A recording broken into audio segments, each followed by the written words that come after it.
Well, Michael Chandler has again proved he's one of the most exciting fighters in the world with a devastating knockout of Tony Ferguson here at UFC 274 in Phoenix. Michael, congratulations, mate. How does that feel? Thank you, man. It's good. I mean, it wasn't exactly how we scripted it. You know, the early adversity, got the takedown, got my wits back about me, got the game plan going, listened to my coaches in the middle and between rounds, and came out and got the distance on that front kick.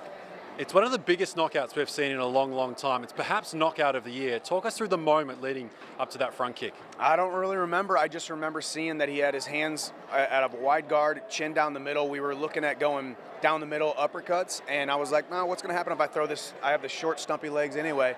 So I didn't think it was going to make the distance. It did. It landed right on the chin, and the rest is history. How did it feel when you made that contact? It felt interesting. Yeah. I mean, you know, it's kind of like the sweet spot of the bat. Most of the time when you land those big punches or that, you know, big toe kick at this point, like tonight, it doesn't feel like a loud thud or a hard thud. It just kind of landed. Yeah, because you kicked his head almost like a football. It was amazing stuff. Yeah, I guess you could call it amazing, but it's, you know, it's a little scary. Obviously, my hat's off to Tony. You're a consummate professional. It was an honor to compete against you, Tony. He'll be back, and you know he's as tough as they come. Yeah, because he's the first fighter that you wanted to fight in the UFC, right? He was, yeah, and here we are a year and a half later, and now we just got a pretty great knockout. And, but it wasn't without some adversity, so I'm happy we got through it.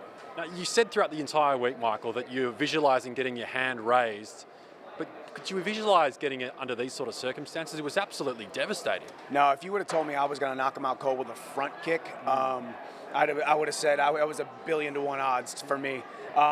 Left hand, right hook, jab, uppercut, something like that, obviously.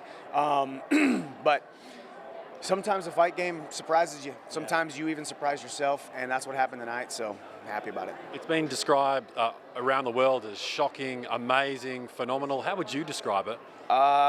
Satisfying, and not even just satisfying because I, separated from him from consciousness, might even get a bonus, got the win. Had a great call out. It's satisfying because I get to go home to my wife and son, my 2 sons now. My 1 son, Hap, is here. My son, Ace, is home, and we get to see him here in 2 days. And I'm just excited to be dad. I'm excited to be dad and husband, and because we work so hard and I'm away from them, so I'm just excited to get home. Yeah, absolutely. And you got almost three quarters of your family here. Yeah. It just means so much to you, doesn't it? It does. I mean, this is why I do it. This is why I get to do what I do. This is why I continue to do what I do. It takes me away from them, and Hap, man, my son Hap, got to see why Daddy has to be away sometimes, and it kind of brings everything full circle, man. And God is good. My life is good, and I'm just happy. What do they mean to you? Everything. I mean, my wife is the most selfless servant leader, hardest working, most compassionate woman, human being on the planet that I've ever met. And I get to spend the rest of my life with her. And then we have adopted 2 amazing sons. Obviously, our son Hap is 5, and we know him a little bit more, his personality and whatnot. And we have such great plans and such an exciting future for our new son Ace. And that's why I do what I do, man, and that's why I fight. Michael, there were a couple of huge call-outs at the end of the fight as well. I've got some good news for you, though, because Conor McGregor has tweeted, and he says at some stage of his career, he would like to fight you. So yeah. I think it's game on. It's game on, hopefully. Conor has earned the right to keep his options open. He said that numerous times, that fights make sense down the line. So, we'll see if it happens next or when it happens. Obviously, it's not the red panty night or the payday that I want with Conor. I want the big stages, the big lights, the brightest lights, and cement my legacy as one of the greats in combat sports. And you do that. You do that when you fight a guy like Conor McGregor. So that's what I would love to do. Well, you certainly deserve to fight anyone after tonight's performance. How much would you love to fight a Charles Oliveira or a Justin Gaethje again? I don't think there's an MMA fan on the planet that wouldn't want to see me rematch Charles Oliveira or Justin Gaethje, especially Justin Gaethje. I think me and Charles Oliveira have some unfinished business. He landed a perfect left hook after I was beating him in the first round. Justin Gaethje was a closer fight, but fight of the year. Everybody would want to see that.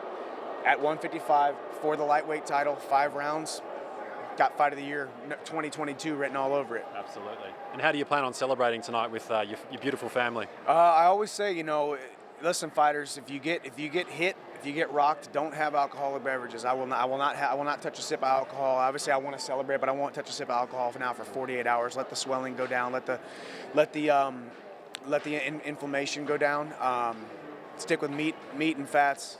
Stay off the carbs, I don't need any inflammation in my body. You got to if you want to make a lot of money and have big stages in this sport, you got to take care of your body. So I will celebrate with some sparkling water and a lot of kisses. Absolutely, good stuff. Well, maybe one day we'll do a shoey with you, but for now. Oh yes. Well, yes. Sometime when I don't take any damage whatsoever, I'll do a shoey for sure.